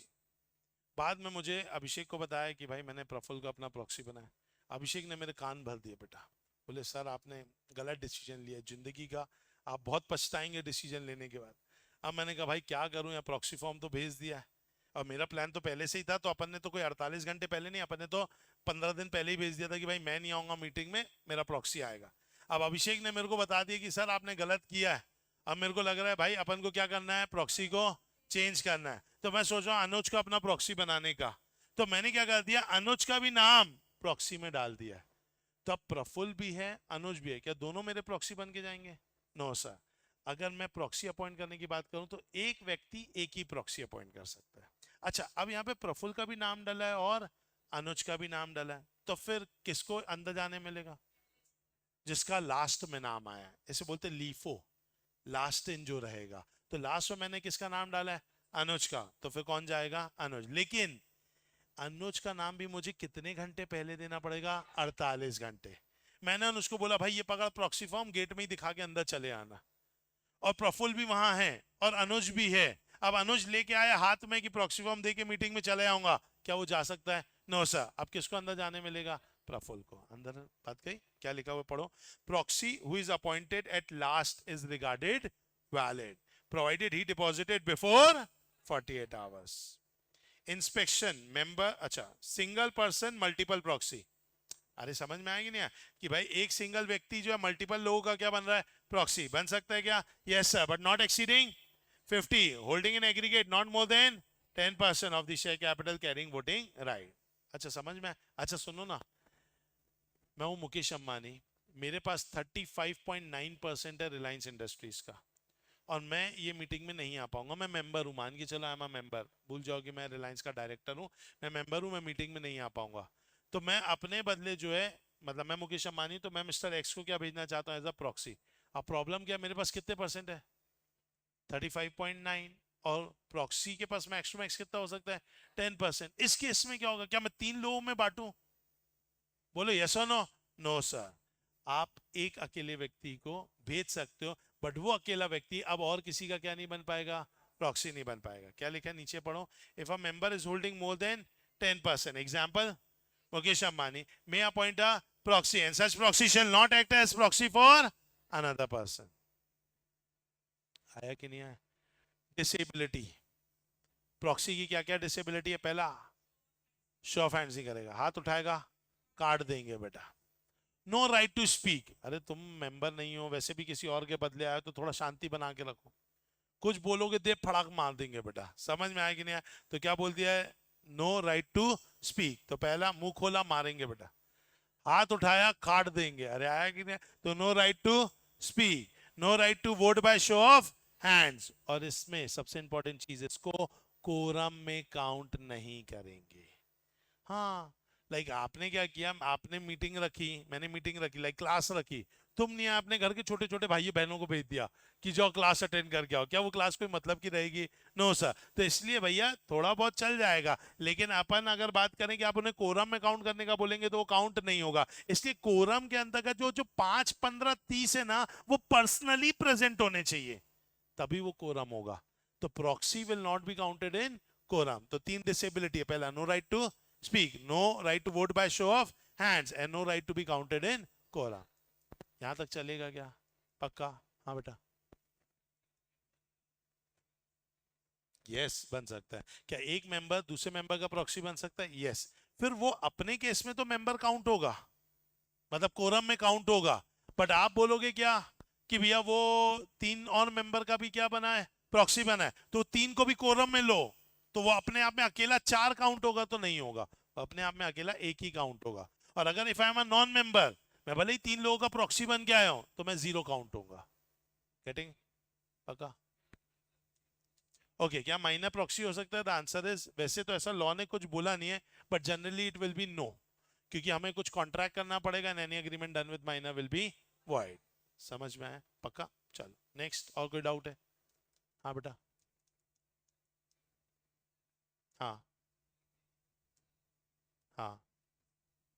Okay very good question कि सर अचन नाट है 11%, अपने पास खुद ही क्या है, अपना खुद का ओरिजिनल है, और प्रफुल्ल अब मुझे प्रॉक्सी बना रहा है, मान को इनके पास 5% है, तो क्या मुझे बनाया जा सकता है क्या प्रॉक्सी? तो आंसर विल बी यस, क्योंकि देखो प्रॉक्सी के केस में बोला गया कि मैं दूसरे मेंबर्स की जो होल्डिंग है वो 10% से ज्यादा नहीं रख सकता।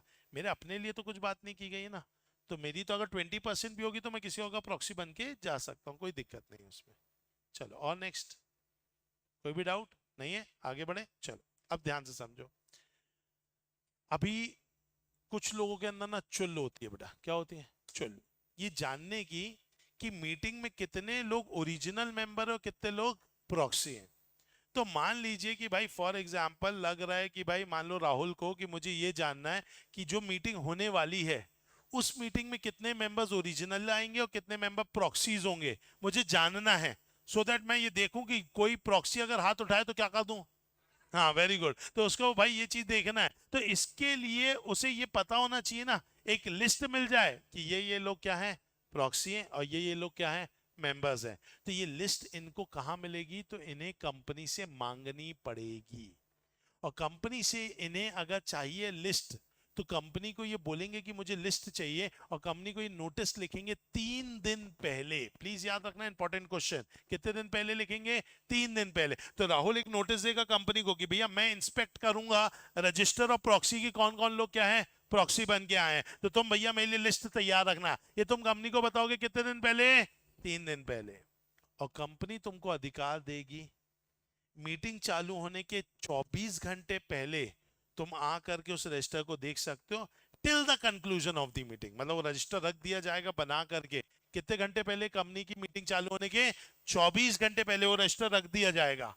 आपको फिर जब आना है तब आके देखो, till the conclusion of the meeting. Meeting चलते तक के तुम्हें वो रजिस्टर मिल जाएगा, देखते रहो, कोई दिक्कत की बात नहीं। क्या लिखा है दोस्तों, पढ़ेंगे यहाँ पर। इंस्पेक्शन, मेंबर शेल गिव कितना, 3 days notice and can inspect from 24 hours before commencement to the conclusion of the meeting। अंदर गई क्या बात, पक्का एक बार रिवाइज करते हैं, फिर इसके क्वेश्चन बैंक देखेंगे।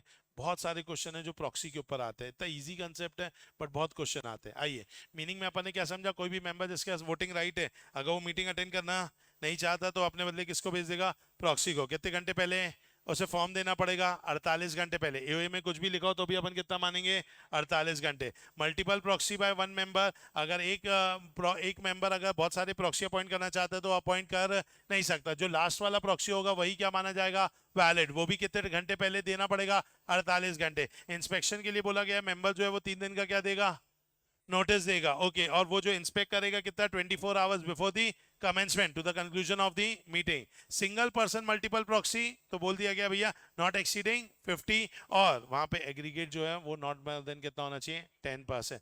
Disability, no right to speak, no right to vote, no right to be counted in quorum. बोलो, पक्का आया समझ में, पक्का। चल आएंगे दोस्तों।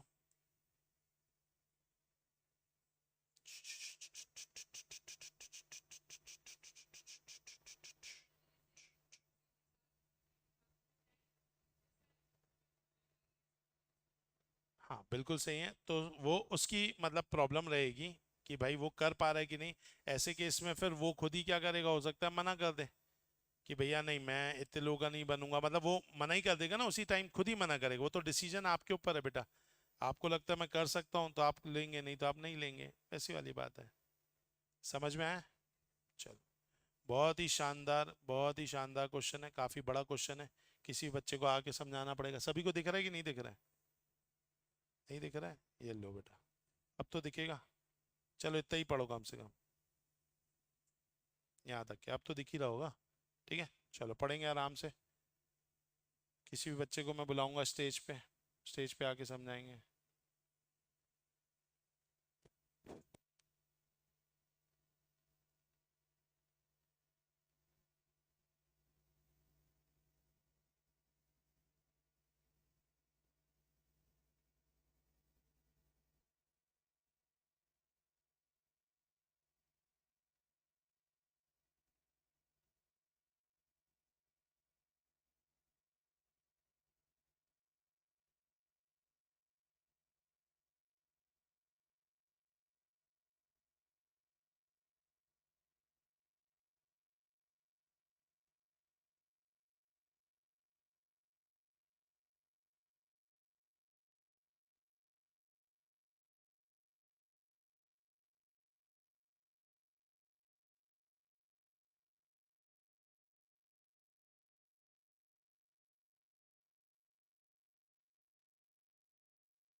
चलिए पढ़ लिया होगा मुझे उम्मीद है। चलो बेसिक बातें बताएंगे पहले मुझे, कितने मेंबर्स हैं? 3500। तो कोरम होने के लिए कितने लोगों का आना जरूरी है? 10, 15, 20, 30? 15 होने जरूरी है। बोर्ड ऑफ डायरेक्टर्स ने मीटिंग 6/5 को बुलाई, मतलब 6 मई को बुलाई, और फिर वो मीटिंग को क्या किया इन्होंने? कैंसिल किया, एडजर्न किया। 13/5 को फिर बुलाई है, ठीक है। अब पूछा है what will be the fate of the meeting in case 2 member in person were present at the adjourn meeting. सिर्फ कितने लोग आए? 2 लोग आए। एडजर्न मीटिंग में अब 2 लोग आए तो क्या होगा इस मीटिंग का? कोरम मान लिया जाएगा। यस, अगर 2 लोग भी आते हैं मीटिंग में तो उनको क्या मान लिया जाता है बेटा? कोरम। तो इस दूसरा केस क्या बोला गया, बताइए दूसरा केस क्या बोला गया? मोबाइल यूज बंद है बेटा क्लास में। अच्छा क्वेश्चन, ओके चलो। In case 6 May total of कितने मेंबर्स है बताइए? 16 members were present, but the chairman owing to the unruly behavior of some member during the meeting had adjourned the same to 13/5, and at the adjourned meeting only 3 members in person are present. What will be the fate of such adjourned meeting? यहां पर क्या हुआ? 16 तारीख को, sorry 6 तारीख को कितने members आए? बट चेयरमैन ने कुछ वहां पे गड़बड़ हो गया, ठीक है, कुछ लोग अच्छे से नहीं कर रहे थे, थोड़ा वाद विवाद टाइप खड़ा हो गया, तो उन्होंने मीटिंग को क्या कर दिया? एडजर्न। कितनी तारीख को? 13/5 को। And at the adjourn meeting कितने मेंबर्स आए? 3 मेंबर्स आए। तो what will be the fate of such adjourn meeting? अब आपसे पूछा है, बताओ। आप मुझे ये बताओ, अपन ने जो कंसेप्ट पढ़ा था वो किसके बारे में पढ़ा था? ये एडजर्नमेंट ऑफ मीटिंग कब? जब कोरम ना आए। क्या यहाँ पे कोरम की वजह से मीटिंग एडजर्न हुई है क्या? तो वो कंसेप्ट अलग है कोरम का, ये कंसेप्ट अलग है। अगर यहां पर क्या नहीं हुआ, यहां पर अगर फॉर एग्जांपल मेंबर्स नहीं आए और मीटिंग एडजर्न हो रही है, तो नेक्स्ट मीटिंग में जितने आए उसी को क्या मान लिया जाएगा? कोरम। यहां मेंबर्स पूरे आ गए, आप कंडक्ट नहीं करा पाए, आपकी कोई प्रॉब्लम हुई, आप उस वजह से एडजर्न कर रहे हो, तो यहां पे कोरम वाला सिस्टम लागू नहीं होगा। वो बात एकदम अलग है, ये बात एकदम अलग है। क्या ये बात समझ में आई? नेक्स्ट, इन केस में such meeting was called by the requisitionist. Requisitionist का मतलब है मेंबर्स जिन्होंने क्या किया था? रिक्वेस्ट किया था, ठीक है। And at such meeting the quorum was not present, what will be the fate of such meeting? अगर मेंबर्स ने बुलाया तो ये क्या हो जाएगी? कैंसल। क्या ये बात समझ में आई आपको? तो आइए, क्या लिखा है? If the quorum is not present with in half an hour from the time appointed for holding the meeting if called by requisitionist shall stand cancel. Okay, उसके बाद क्या बोला गया यहाँ पर? The meeting held on 6/5 had कितने members? 16 member. The quorum was present, however meeting was adjourned due to unruly behavior of some member and not for the want of quorum. quorum के कारण adjourn नहीं हुई। तो in the said meeting only 3 members were present. In such a case the 3 members shall not constitute the quorum, क्योंकि quorum वाला फंडा यहाँ लागू नहीं होगा। तो यहाँ पर हेंस 10, अब यहाँ पर इससे मेन मीटिंग मान लेंगे जहाँ पे 3 मेंबर आए, 16 आए थे, आपने अपने कारण से एडजर्न किया, अब वहां पे सिर्फ कितने आए हैं? 3 आए। तो 3 आए तो अब आपको उसे क्या करना पड़ेगा? Adjourn to the next week same time same day, क्योंकि अब ये 3 वाली मीटिंग में अपन बोलेंगे कि क्या नहीं आया है? कोरम नहीं आया। अरे आया कि नहीं आया? समझ में आया कि नहीं आया? ओके, फिर यहाँ पे क्या हो गया? Where quorum is not present in the adjourn meeting with in half an hour. तो फिर यहाँ पे कोरम जो है वो जितने मेंबर्स आए थे, कितने मेंबर्स आए थे बेटा? पहले वाले केस में 2 मेंबर आए थे, उन्हीं को अपन क्या मान लेंगे? कोरम। कुछ क्वेश्चन में डाउट है? कोई पॉइंट में डाउट है? पक्का? ओके सर, क्या एडजर्न तो अपन एक ही बार कर सकते हैं? आपका कहना बिल्कुल सही है। अगेन एडजर्नमेंट वाली बात कौन से केस की करेंगे? जब कोरम नहीं आएगा। आप इस बात को ऐसे रिलेट करो, आज मैंने क्लास बुलाई, आप लोग सब आ गए, बकायदा क्लास के लिए आ गए, लाइट पूरी गोल हो गई, भाई बिना लाइट के अपन नहीं पढ़ सकते हैं। मैंने बोल दिया ठीक है बेटा अपन कल की क्लास में आएंगे। अब कल की क्लास में अगर आप में से 3 ही बच्चे पहुंचे और मैं गुस्सा होकर के बोलूं अब इन 3 को ही पढ़ा देता हूं, तो वहां पर ये गलती मेरी हो जाएगी। क्यों? क्योंकि पहली वाली क्लास में तो सभी आए थे ना भाई। अब ये मैंने किसी और कारण से क्या किया? एडजर्न किया, तो वो कारण पे कोरम वाला पॉइंट नहीं लगेगा। वो 3 बच्चे आएंगे ना, तो मुझे गुस्सा करने का अधिकार नहीं है। मैं बोलूंगा अब ठीक है भाई कोई बात नहीं, अपन इसे नेक्स्ट रख लेते, नेक्स्ट में देखते। अब नेक्स्ट में फिर भी 3 ही बच्चे आए, तो मैं बोलूंगा लगता है बच्चे इंटरेस्टेड नहीं है, एक काम करो अब पढ़ा के खत्म करो। वही कंसेप्ट यहाँ पे भी है। अब यहाँ पे अनरूली बिहेवियर के लिए उन्होंने पोस्टपोन किया, that is not because of quorum. अब उस मीटिंग में कितने आए? 3, तो यहां पर पॉइंट उठेगा किसका? कोरम का। अब फिर अपन इसको क्या करेंगे? एडजेन, और उस मीटिंग में आए सिर्फ 2, तो 2 को क्या मान लेंगे?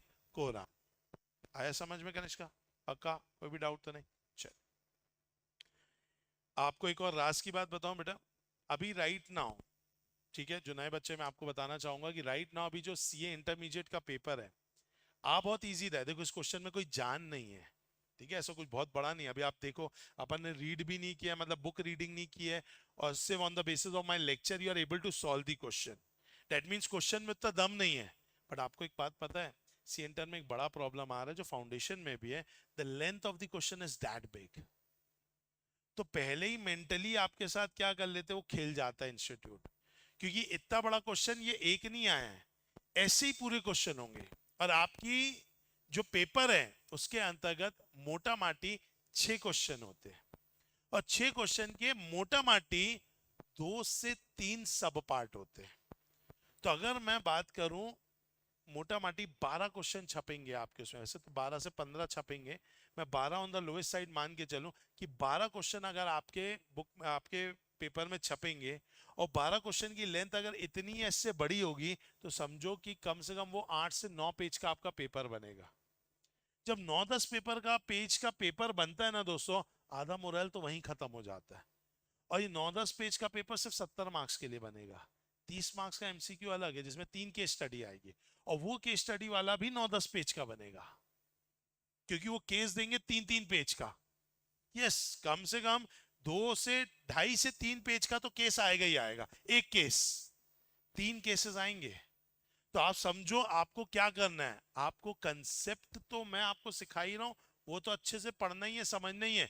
एक एबिलिटी आपको अपने एंड पर आपको उसे बढ़ानी पड़ेगी, वो है fast reading and interpreting ability. एक ही क्वेश्चन को 4 बार पढ़ना पड़ गया ना बेटा, कि अच्छा अभी पढ़ा पढ़ा पढ़ा, हाँ, अरे यार क्या पढ़ा था, रुको रुको रुको, वापस ध्यान देना पड़ेगा, फिर पढ़ा पढ़ा, अरे यार वो क्वेश्चन क्या था, अच्छा ये फिर पढ़ रहे हैं। यही करते रहोगे तो एक ही क्वेश्चन को 4 बार पढ़ोगे तुम। इतनी एबिलिटी ड्रॉ कर लो कि एक बार रीडिंग करके 90 to 95% कंसेप्ट अंदर चले आएगी, क्वेश्चन बोलना क्या चाहता है। अगर आप बार बार ऊपर का पढ़ पढ़ करके नीचे आओगे, फिर सोचोगे ऊपर वापस जाऊं, फिर वापस पढ़ूं, एक एक सब पार्ट को करूं, तो निपट जाएगा बेटा। अभी की प्रॉब्लम सीए इंटरमीडिएट में सभी पेपर्स की बात करूं, तो अभी एक बड़ा चैलेंज जो बच्चा फेस कर रहा है, दैट्स नॉट टफनेस और इजीनेस ऑफ द पेपर, बड़ा चैलेंज है पेपर कंप्लीट हो जाए।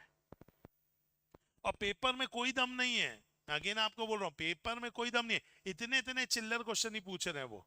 बट साइकोलॉजिकली आपके साथ खेल लेते हैं कि भाई मेरा 16 पेज का तो भाई पेपर है यार, आधा तो यहीं डल जाते हो आप, जैसे ही पेपर देखते हो इतना मोटा, दोस्त के निगाहों में देखते हो ऐसा दे दिया, तो ऑटोमेटिकली आपका आधा मोरल तो वहीं गिर जाता है। तो आपने कोशिश ये करनी कि ये स्किल तो आप ही को डेवलप करनी होगी, मतलब मैं नहीं डेवलप करा सकता, ये आप ही को डेवलप करनी पड़ेगी कि आप फास्ट रीडिंग करके फटाफट क्या करो, इंटरप्रिटेशन करो। समझ में आए? पक्का?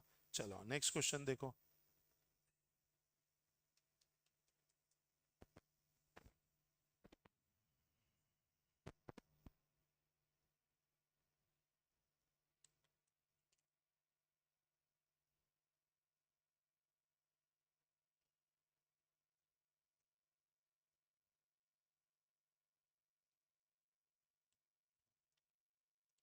देखो हर एक लाइन को पढ़ो ना, तो कोशिश करो उस लाइन में से ना उसका पीछे का एक क्रक्स निकाल के दिमाग में बैठाओ। अपन को इतना समझ में आ गया है अभी हाल फिलहाल क्लास में कि जो क्वेश्चन पढ़ रहे हैं वो कोरम से रिलेटेड है। पहली लाइन पढ़ते साथ एक चीज क्लियर हो जानी चाहिए कि QL limited is a public limited company incorporated in Surat Gujarat, फालतू बात, विद 1200 मेंबर। तुरंत 1200 से स्ट्राइक करना चाहिए, 15 मेंबर कोरम है। इतना तुम्हें इंटरप्रिटेशन निकालना पड़ेगा, इतना अगर तुमने नहीं निकाला तो गड़बड़ है। अरे 5, 15, 30 भूल गए क्या? तो 15 मेंबर क्या होने चाहिए? कोरम होने चाहिए। अब आगे बढ़ो तो पता चल रहा है 14 ही मेंबर आए। समझ में आएगी नहीं? अब आगे बढ़ो।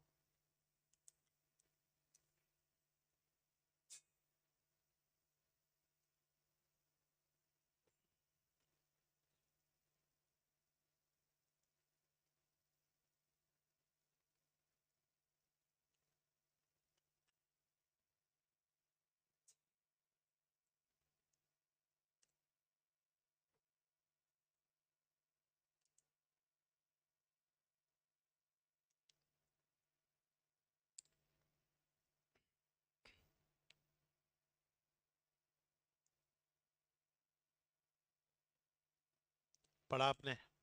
यस, पक्का। चलो, इस सेक्शन को पढ़ाने से पहले, क्योंकि ये जो क्वेश्चन आ गया उसमें एक नई बात आ गई, इसके लिए मुझे आपको एक सेक्शन और पढ़ाना पड़ेगा। पढ़ा देता हूँ, इजी है, प्रॉक्सी से रिलेटेड है, ध्यान से समझना। अभी अभी अपन ने पढ़ा था कि प्रॉक्सी मतलब क्या होता है कि एक मेंबर अगर मीटिंग में नहीं आ पाएगा तो वो किसी और मेंबर को भेज देता है। अच्छा, आपने कहीं गवर्नमेंट कंपनी सुना है क्या? गवर्नमेंट कंपनी सुना है? क्या होता है government company? A company in which not less than 51% of the paid up share capital is either held by central government or state government or partly by central government or partly by state government is a government company. अरे भूल गए क्या? याद है? Central government का 51% से ज्यादा लगा होना चाहिए। ठीक है भाई, सेंट्रल गवर्नमेंट मतलब कौन? हाँ नहीं, कौन सेंट्रल गवर्नमेंट मतलब कौन? मोदी जी? प्रेसिडेंट। समझ में आया? मतलब प्रेसिडेंट का होल्डिंग कितना होना चाहिए? 51% या उससे ज्यादा। ठीक है भाई, मीटिंग होगी, किसको बुलाया जाएगा? जनरल मीटिंग में किसको बुलाया जाता है? Share holders. और 51% शेयर होल्डिंग किसकी है? प्रेसिडेंट की है। आपको क्या लगता है प्रेसिडेंट ऐसे ही उठ के मीटिंग में जाता होगा क्या? क्या प्रेसिडेंट का यही काम है? आज हमारे बीच में 12,000 मोटा माटी, या 12,000 भी नहीं, बड़ी बड़ी लेवल पे अगर हम बात करें तो 1,200 पीएसयू हैं। पीएसयू क्या होता है? Public sector unit. Hindustan petroleum, Bharat petroleum, ठीक है, आपका भेल, गेल, सेल, समझ में आ रहा है, आईओसीएल, ये सब है, अपना कोल इंडिया, ये सब क्या है?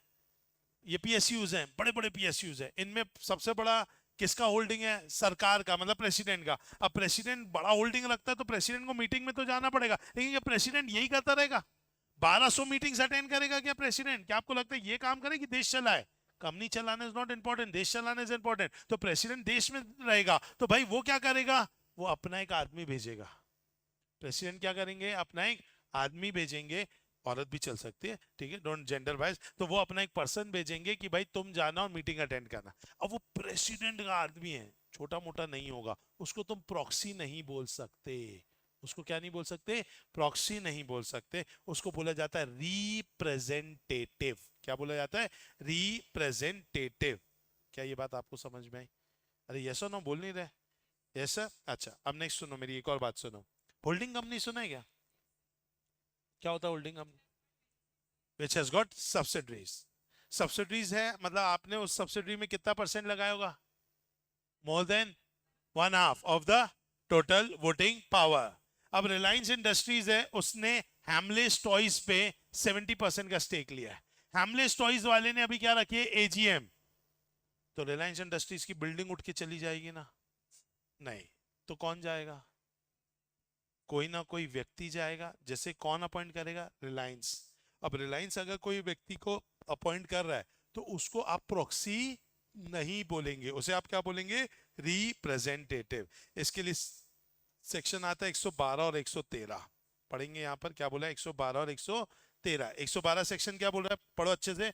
इफ द प्रेसिडेंट और governor is a member, president इसलिए सेंट्रल इंडिया के लिए, गवर्नर किसके लिए? स्टेट गवर्नमेंट के लिए। तो सेंट्रल गवर्नमेंट और स्टेट गवर्नमेंट, तो governor is a member, then he may authorise any person to act as a representative. Section 113 यही बात कर रहा है बस बॉडी कॉर्पोरेट के लिए, कि अगर a body corporate is a member in any other company then any person by BOD can be appointed as representative. ये क्या नहीं है? प्रॉक्सी नहीं है, दीज आर रिप्रेजेंटेटिव। इनकी औकात मेंबर की औकात के जैसी होती है। मतलब they have got a right to vote by show of hands. President का आदमी है, हाथ उठाया काट मत देना। समझ में आया कि नहीं? मुंह खोला फड़ाक मत मार देना, प्रेसिडेंट का आदमी है। तुम समझ रहे हो कि नहीं? अरे गेटेगा माय पॉइंट। ये थोड़ी जो मैंने बातें ऐड की है ना, यही तुमको याद रहेंगी आपको और डिस्टिंग्विश करने में मदद करेंगे। तो जो मैंने ये हंसी मजाक में बोलता हूँ ना, ये भी बहुत जानबूझ के बोलता हूँ। Everything is well plan in my lecture, समझा? तो ऑब्वियस बात है, तो अगर मैं बोल रहा हूँ तो इसीलिए ताकि आप डिस्टिंग्विश कर पाओ, नहीं तो आप कभी भी कंफ्यूज हो जाओगे। अभी तो कहानी चालू है बेटा, लॉ इतना बड़ा है तो अभी तो है, तो इसलिए इन चीजों से आपको याद होगा। अरे प्रेसिडेंट का आदमी हाथ काटने सर ने मना किया था, समझ में? तो तुमको याद रहेगा कि ये प्रॉक्सी के जैसा नहीं है, तो ये बकायदा मेंबर के जैसा है। he has got a right to speak also, he has got a right to vote by show of hands also, he will be counted in quorum also, and he has got a right to appoint proxy also, क्योंकि उसकी औकात किसके जैसी है? पूरी member के जैसी है। सर लिखित होता मजा आ जाता। ये लो बेटा लिखित ले लो, सब तुम्हारे लिए सब बना के रखा हूं। कंपैरेटिव चार्ट किसके बीच में? Member representative of proxy. Member के पास क्या राइट टू स्पीक है? हाँ साहब है। Right to vote by hand है? हाँ साहब है। कोरम में अकाउंट होता है? हाँ साहब। Appoint proxy? यस साहब। Same case with representative, right to speak, right to vote by hands, right to be counted in quorum, and appoint proxy. But proxy, no sir, speak नहीं है, show of hands नहीं है, फिर quorum में count नहीं होगा, appoint proxy खुद नया proxy appoint कर नहीं सकता, तो not applicable। बोलो पक्का अच्छे से। अब आओ ये वाले क्वेश्चन में। ये क्वेश्चन में क्या हुआ, कितने मेंबर आए? 14 member were present in person. Mister Mohan जो है वो ऑथराइज रिप्रेजेंटेटिव था टू बॉडी कॉर्पोरेट का, तो जो मोहन है वो कितना काउंट होगा? काउंट होगा कि नहीं होगा? होगा, कोरम में काउंट होगा। और वो दो का है तो कितना काउंट होगा? दो। तो 14 आए हैं प्लस ये कितने हो गए? दो। कितने हो गए? 16। पहली लाइन पढ़ के क्या याद आया था कितने होने चाहिए? 15। मतलब कोरम आया है। अभी जो चेयरमैन फालतू की बातें कर रहा है कि वो इंपॉर्टेंट पर्सन नहीं आया तो प्रॉक्सी नहीं है, सॉरी कोरम नहीं है, तो ये जो फालतू बातें करके क्या करना चाहता है? एडजर्न करना चाहता है। क्या वो करना सही है कि गलत है? गलत है। समझ में आया कि नहीं आया? पक्का। क्या लिखा हुआ है? Q limited is a public company having 1200 member, hence the quorum shall be 15 member. Mister Mohan shall be treated as two members as he is the authorized representative of two body corporate, so total 15 members were present in the meeting, thus the requisite quorum was present। अरे आया कि नहीं आया? Sir आप तो 16 बोल रहे थे। बेटा इन्होंने अजम्पशन लिखा है, इन्होंने मान के चला है कि जो मोहन है भाई वो उसको इंक्लूड किया हुआ 14% में। अपन इन्होंने अजम्पशन लिखा ना, अपन ये मान के चल रहे कि भैया वो 16 होगा, वो उसे इंक्लूड नहीं किया गया। तो आपको अजम्पशन अगर ऐसा लग रहा है कि कहीं कंफ्यूजन होगी तो आप अजम्पशन ऐसा लिख सकते हो। Getting my point? तो अपना आंसर भी गलत नहीं है, अपन ने वो मान करके चले कि उसे इंक्लूड नहीं किया, क्योंकि कोई यूनिवर्सल रूल तो है नहीं, तो थोड़े अजम्पशन आप लगा सकते हो अपने, और चाहो तो लिख भी सकते हो। आया कि नहीं आया? ये क्वेश्चन कहाँ का है? एग्जाम का है। और पूरा आंसर भी कहाँ का है? एग्जाम का, आईसीआई का। मैंने ये पूरा कॉपी पेस्ट है, क्वेश्चन बैंक में मेरा कोई कंट्रीब्यूशन नहीं है, अपन ने सिर्फ कॉपी पेस्ट किया। आपके लिए एक अच्छी चीज ये कर दी जो कल की क्लास में आपको नहीं दिखी थी, कि मैंने हर एक चीज के क्या कर दिया है, एक टॉपिक वाइज। ये कोरम के सारे क्वेश्चन एक ही जगह, इसलिए आज मेरे को ढूंढना नहीं पड़ रहा है। कल वो पुराना क्वेश्चन बैंक खोल दिया था तो थोड़ा ऊपर नीचे हो गया था, बट आज नहीं, आज मुझे पता है कि सारी चीजें किसके कोरम की। आप सेकंड भी पढ़ोगे किसका है? कोरम का। क्या लिखा है? The board of director of Shrey limited call EGM upon the requisition of members. किसने बुलाया है? मेंबर्स ने। However meeting was adjourn on the ground that quorum was not present at the meeting. Advise the company. Cancel भैया, adjourn नहीं करना था, क्या कर डालना था? कैंसल। अरे आया कि नहीं? चलो नेक्स्ट पढ़ो, क्वेश्चन 19।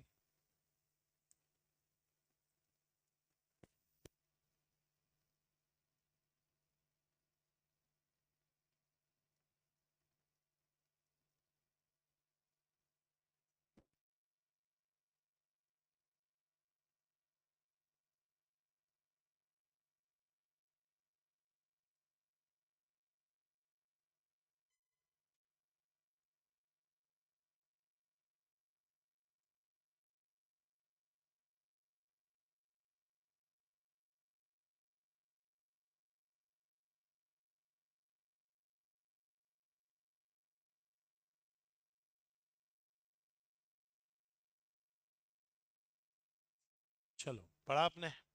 यस।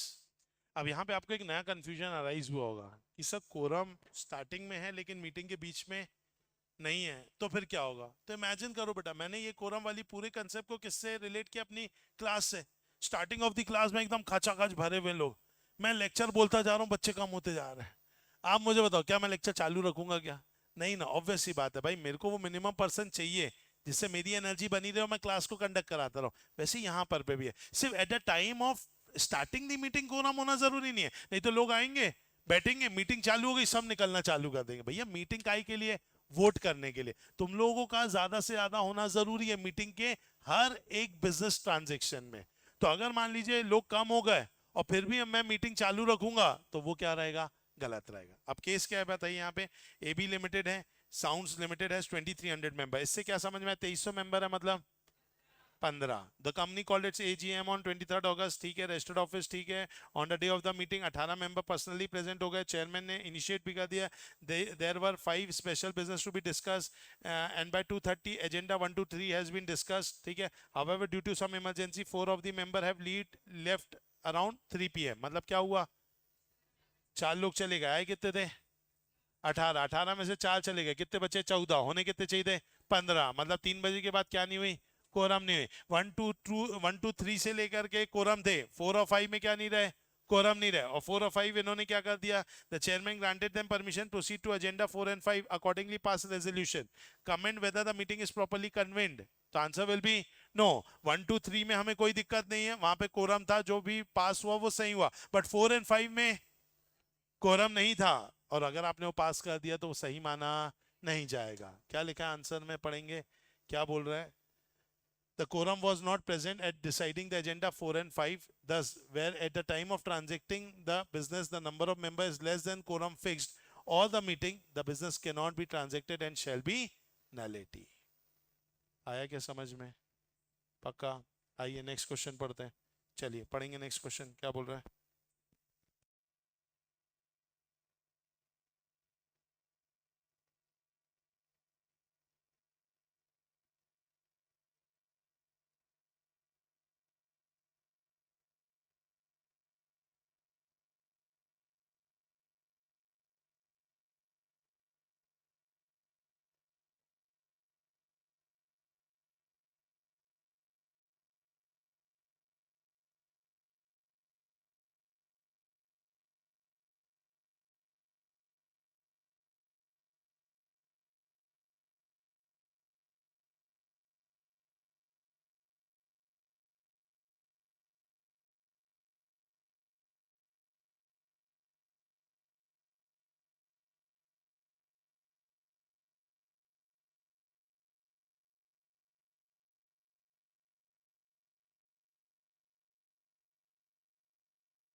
चलिए पढ़ा क्या, क्या बोल रहा है बताइए, In case of private limited company, two member personally present shall be quorum. If quorum is not present within a half an hour from the time appointed for holding the meeting shall stand adjourned. And if at the adjourned meeting also quorum is not present, the member present shall be quorum.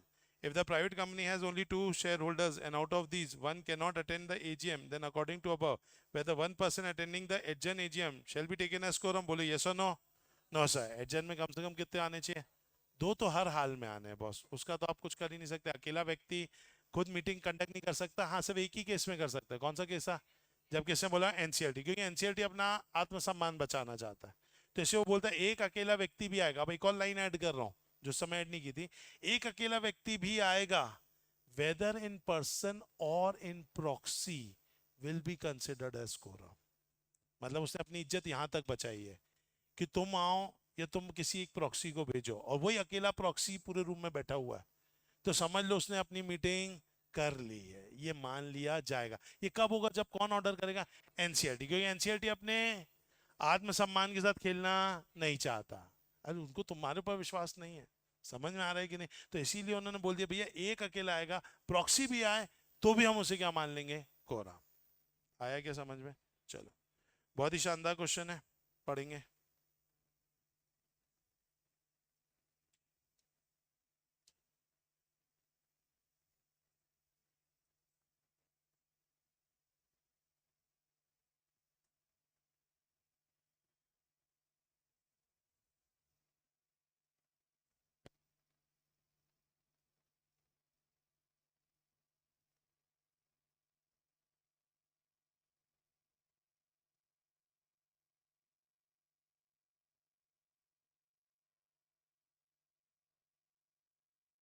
चलिए, पढ़ लिया क्या? PQ limited एक public company है। Registered office कहाँ पे? मुंबई में। 3680 member है। कंपनी ने नोटिस सभी को भेज दिया है, ठीक है। एक on the day of meeting कितने मेंबर्स आए? 12 मेंबर्स आए। चेयरमैन ने एडजर्न कर दिया meeting to the next week, same time same day same place. On the day of the adjourn meeting only कितने मेंबर्स आए? ओके, चेयरमैन इनिशिएट करता meeting after 11:30 and pass the resolution after discussion as per the agenda of the meeting given the notice. Comment whether AGM conducted under after adjournment is valid और not. बोलो valid और not? Valid, क्योंकि वो चलता है। अरे आया कि नहीं आया? पक्का? चलो चलो, लास्ट क्वेश्चन ये देखेंगे क्या बोल रहा है।